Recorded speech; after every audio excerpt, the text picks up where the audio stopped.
زمان تمہارے لیے. اعوذ باللہ من الشیطان الرجیم. بسم اللہ الرحمن الرحیم. فانطلقا، پھر چلے دونوں، حتی اذا لقیا غلاما قتلہ، جب ایک نوجوان سے ملاقات ہوئی اس نے قتل کر دیا اس کو، حضرت خضر نے. قالا قتلت نفسا زکیۃ بغیر نفس، حضرت موسیٰ علیہ السلام پھر بولے یہ کیا کیا آپ نے؟ ایک بے گناہ جان کو آپ نے قتل کر دیا اس کے بغیر کہ اس نے کسی کا خون بہایا ہو. لقد جئت شیئا نکرا، یہ تو آپ نے بہت ہی نامعقول حرکت کی ہے.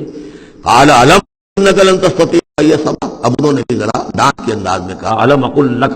کیا میں نے نہیں کہا تھا تم سے کہ تم میرے ساتھ صبر نہیں کر سکو گے؟ قال ان سألتك عن شيء بعدها فلا تصاحبني، حضرت موسیٰ نے عرض کیا کہ اچھا ٹھیک ہے،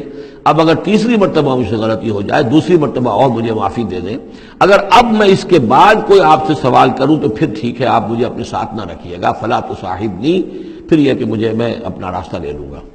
قد بلغت من لدنی عذرا، میری جانب سے آپ نے جو ہے حجت قائم کر دی ہے اور آپ عذر جو ہے اب آپ کر سکتے ہیں کہ آپ میرے ساتھ مجھے اپنے ساتھ نہ رکھیں، یعنی خطا میری ہے. فانطلقا، پھر چلے. حتی اذا اتیا اہل قریۃ استطعما اہلہا، اور جب یہاں تک کہ وہ پہنچے ایک بستی والوں کے پاس، وہاں انہوں نے ان سے چاہا کہ وہ انہیں کھانا کھلائیں، مسافر جیسے ہوتے ہیں کہ بھائی ہم لوگ آئے ہیں، مسافر ہیں، آپ کی بستی میں آئے ہیں تو ہمیں کھانا کھلائیے. فابوا ان یضیفوہما، تو وہاں کی بستی والوں نے، وہ ایسے کچھ کٹھور اور شقی لوگ تھے، انکار کر دیا ان کی ضیافت سے، انہیں کچھ کھانے کو نہیں دیا. فوجدا فیہا جدارا، وہاں انہوں نے دیکھا ایک دیوار، یرید ان ینقض، کہ بالکل گرنے کو ہے، ٹوٹنے کو ہے، گرنے کو ہے. فاقامہ، تو وہ حضرت خضر نے اس کو سیدھا کر دیا، بنا دیا اور سیدھا کر دیا، مضبوط کر دیا. قال لو شئت لاتخذت علیہ اجرا، تو حضرت موسیٰ نے پھر کہا کہ اگر آپ چاہتے، یہ اتنے ناہنجار لوگ، انہوں نے مسافروں کو کھانا تک نہیں دیا اور آپ نے بغیر مزدوری لیے ہوئے ان کا کام کر دیا، ان کی دیوار سیدھی کر دی. لو شئت لاتخذت علیہ اجرا، آپ اس پر اجرت طلب کرتے ان سے، اور یہ جو اجرت سے جو ہے بہرحال ہم جو ہے کچھ نہ کچھ کھاتے پیتے. قال ھذا فراق بینی و بینک، کہ بس یہ اب میرے اور آپ کے درمیان اب علیحدگی کا وقت ہے. سأنبئک بتأویل ما لم تستطع علیہ صبرا، اب میں تمہیں بتائے دیتا ہوں اصل راز اور حقیقت ان چیزوں کا جس پر کہ آپ صبر نہ کر سکے. اما السفینہ، جہاں تک اس کشتی کا معاملہ ہے، فکانت لمساکین یعملون فی البحر، تو یہ ان مزدوروں کی ملکیت تھی کہ جو دریا میں محنت کرتے ہیں. جیسے کشتی ہے، ادھر سے ادھر اتار دیا، دو پیسے لے لیے، ایک پیسہ لے لیا، یہ مزدوری کر رہے ہیں، ان کے لیے گویا کہ کمائی کا اور ان کی معاش کا یہی ذریعہ ہے. فاردت ان اعیبھا، میں نے یہ چاہا کہ اس کو عیب دار کر دوں. وکان وراءہم ملک یاخذ کل سفینۃ غصبا، جبکہ آگے جو ہے ایک بادشاہ تھا، حاکم تھا، جو ہر کشتی کو کہ جو ثابت و سالم ہے اسے وہ غصب کر رہا ہے، اس کو جو ہے کنفسکیٹ کر رہا ہے، جیسے آج کل بھی ہوتا ہے ہمارے ہاں، وہ ویگنز جو ہیں وہ پولیس والے روک لیتے ہیں، تو اسی طریقے سے وہ جو ہے قبضہ کر رہا ہے ان پر. یاخذ کل سفینۃ غصبا، اب وہ دیکھے گا کہ یہ تو ٹوٹی بھی کشتی چھوڑ دے گا، تو کشتی میں ایک تختہ لگا لینا تو آسان کام ہے، پوری تختی جا رہی تھی تو میں نے ایک تختہ جو ان کا جو ہے توڑ دیا ہے تاکہ اسے ناقص سمجھ کر وہ بادشاہ جو ہے اسے ریجیکٹ کر دے اور اس کشتی کو نہ لے، تو ان مزدوروں کی پوری کشتی بچ جائے. ایک تختہ توڑنے سے تختی بچتی ہے اور یہ سالم رہتی تختی تو پوری کشتی جا رہی تھی. تو میں نے ان کی خیر کے لیے کیا ہے، جس کو تم نے یہ سمجھا کہ شاید میں لوگوں کو ہلاک کرنے کے لیے میں نے یہ قدم اٹھایا ہے. وہ عمل غلام، اور جہاں تک اس لڑکے کا معاملہ ہے، نوجوان کا، فکان ابواہ مومنین، اس کے والدین بڑے نیک اور صالح ہیں، والدین دونوں کے دونوں. فخشینا یرہقہما طغیانا وکفرا، اب ظاہر بات ہے کہ حضرت خضر کو معلوم ہوگا کہ اس کے جینز اچھے نہیں ہیں، بڑے شرارتی قسم کے جین اس کے اندر ہیں، اور یہ جب جوان ہوگا تو یہ آوارہ ہو کر اٹھے گا اور بہت سخت ہوگا اور اپنے والدین کے لیے سوہان روح بن جائے گا. یرہقہما طغیانا وکفرا، ناشکری اور زبردستی کر کے ان کو عاجز کرے گا، ستائے گا.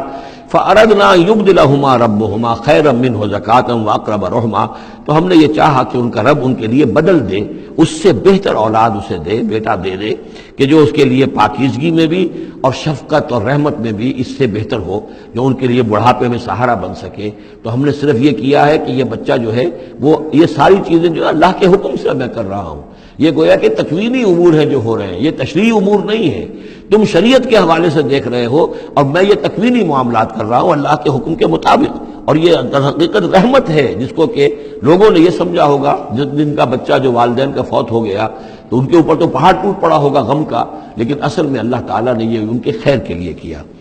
وَأَمَّا الْجِدَارُ، اور جہاں تک اس دیوار کا معاملہ ہے، فَكَانَ لِغُلَامَيْنِ يَتِيمَيْنِ فِي الْمَدِينَةِ، تو یہ دو غلام لڑکوں کی دیوار ہے جو شہر میں رہتے ہیں۔ وَكَانَ تَحْتَهُ كَنْزٌ لَهُمَا، اور اس دیوار کی جڑ میں ان کے لیے ایک دفینہ ہے۔ وَكَانَ أَبُوهُمَا صَالِحًا، اور ان کا باپ جو ہے وہ بہت نیک آدمی تھا، باپ نیک تھا، عین وہ جو سمجھئے کہ کسی جوانی میں یا کوئی وقت جو ہے وہ اس کی موت کا وقت آ گیا، بچے چھوٹے چھوٹے تھے، اس نے کچھ اپنی پونجی جو ہے گھر کے اندر ایک دیوار کی جڑ کے اندر بنیاد کے اندر دفن کر دی، یہ بڑے ہو جائیں بچے یہ نکال لیں۔ اب چونکہ وہ نیک تھا لہذا اللہ تعالیٰ کی طرف سے اس کا اہتمام ہو رہا ہے۔ دیوار اگر اس وقت گر گئی ہوتی تو یہ خزانہ ظاہر ہو جاتا، اور ابھی وہ بچے جو ہیں وہ چھوٹے ہیں، تو لہذا یہ لوگ جو ہیں بستی والے کتنے ناہنجار ہیں جنہوں نے ہمیں کھانے کو نہیں دیا ہے، وہ کیا یتیموں کے اس مال کی کا لحاظ کریں گے؟ وہ سارا کا سارا اس مال کو قبضہ کر لیں گے۔ تو میں نے وہ دیوار بنا دی ہے۔ کان ابوہما صالحا، ان کا باپ بہت نیک آدمی تھا۔ فاراد ربک یبلغ اشدہما، تو آپ کے رب کا یہ فیصلہ ہوا کہ یہ دونوں بچے جو ہیں اپنی پوری جوانی کو، پختگی کو، بلوغت کو پہنچ جائیں، ویستخرجا کنزہما، اور پھر وہ اپنا خزانہ نکال لیں۔ رحمتا من ربک، یہ تینوں امور آپ کے رب کی رحمت کا منظر ہے۔ بظاہر جو بھی نظر آ رہا ہے تو دنیا میں جو حالات و واقعات ہو رہے ہیں یہ حقیقت دنیا کے اعتبار سے ہم اس کے ظاہر کو دیکھتے ہیں، اور ظاہر کے حوالے سے ہی دل گرفتہ ہو گئے، رنجیدہ ہو گئے، نقصان ہو گیا، یہ ہو گیا، ہاں اے فلک پیر جواں تھا ابھی عارف، کیا تیرا بگڑتا جو نہ مرتا کوئی دن اور، مرثیوں پر مرثیے کہے جا رہے ہیں، یہ سب کچھ ہوتا ہے، لیکن یہ کہ یہ پتہ نہیں ہوتا کہ اللہ تعالیٰ کی طرف سے جو بھی ہے وہ خیر ہے، اسی میں بھلائی ہے۔ تو بندہ مومن کا کام کیا ہے؟ تفویض الامر الی اللہ، اپنے معاملات کو اللہ کے حوالے کر دے، راضی برضائے رب، جو اللہ کی طرف سے آیا کہ ہر ساقی ماریخ عین الطافست، رحمتا من ربک، یہ سب کچھ رحمت تھا، رحمت ہے آپ کے رب کی طرف سے۔ وما فعلتہ عن امری، یہ میں نے اپنے جی سے نہیں کیا ہے، میرا فیصلہ نہیں ہے۔ یعنی یہ جو بھی تھے، چاہے فرشتے تھے اور چاہے کوئی نیک انسان ہے جنہیں اللہ نے بہت لمبی زندگی دے دی ہے، چاہے یہ کوئی روح ہے کہ جو انسانی شکل میں پھر آ گئی ہے، کہ جو اللہ تعالیٰ نے کسی ولی اللہ کی روح کو جو ہے وہ طویل زندگی دے رکھی ہے، کوئی بھی ہے، اس سے کوئی فرق واقع نہیں ہوتا، لیکن یہ کہ وہ در حقیقت کارکنان قضاء و قدر کی فوج میں ریکروٹ ہو گئے، وہ جو فیصلے کر رہے ہیں، جس کی تنفیذ کر رہے ہیں، اس کا شریعت سے تعلق نہیں ہے، وہ تکوینی امور ہے اللہ تعالیٰ کے۔ ذالک تعویل ما لم تستطع علیہ صبرا، یہ ہے تعویل، یہ ہے اصل حقیقت، یہ ہے اصل راز ان چیزوں کا جس پر کہ اے موسیٰ تم صبر نہ کر پائے۔ اب اس کے بعد جو ایک رکوع میں واقعہ آ رہا ہے ذوالقرنین کا، تو جو بھی ایک دو منٹ ہمارے پاس ہے اس میں میں تھوڑی سی تمہید بیان کیے دیتا ہوں کہ تو ایک سوال یہ بھی تھا کہ ذوالقرنین کون ہے؟ یہ کون ہے؟ یہ سمجھیے کہ اس صدی تک تقریباً 1300 برس تک ہمارے مفسرین ان کے علم میں نہیں تھا کہ کوئی اتنا بڑا بادشاہ رہا ہو جتنا بڑے بادشاہ کا ذکر ابھی ذوالقرنین کے حوالے سے آئے گا، تو لہذا لوگوں نے یہ سمجھا عام طور پر کہ سکندر اعظم، یہی معلوم تھا سکندر بہت بڑا فاتح تھا، وہ مقدونیہ سے چلا یونان سے اور دریائے بیاس تک آ گیا، کتنا بڑا، تو اس کو، لیکن یہ کہ اس کی سیرت و کردار جو ہے جو سکندر کی معلوم ہے اس کی کوئی مناسبت ذوالقرنین کے اس کردار سے نہیں ہے۔ ذوالقرنین اصل میں ایران کے بادشاہ تھے، اور ایران اس وقت دو ملکوں میں اوپر میں منقسم تھا۔ اب بھی اگر ابھی کبھی نقشہ دیکھیں گے تو ایک علاقہ جو ہے ایران کا وہ تو ہے جو خراسان کا حصہ ہے، جو اصل ایران ہے اس کو بھی یوں سمجھیے دو حصوں میں، ایک پارس پرانا کہلاتا تھا جس سے فارس کا لفظ بنا ہے، اور دوسرا مادہ تھا، میڈیا یا مادہ۔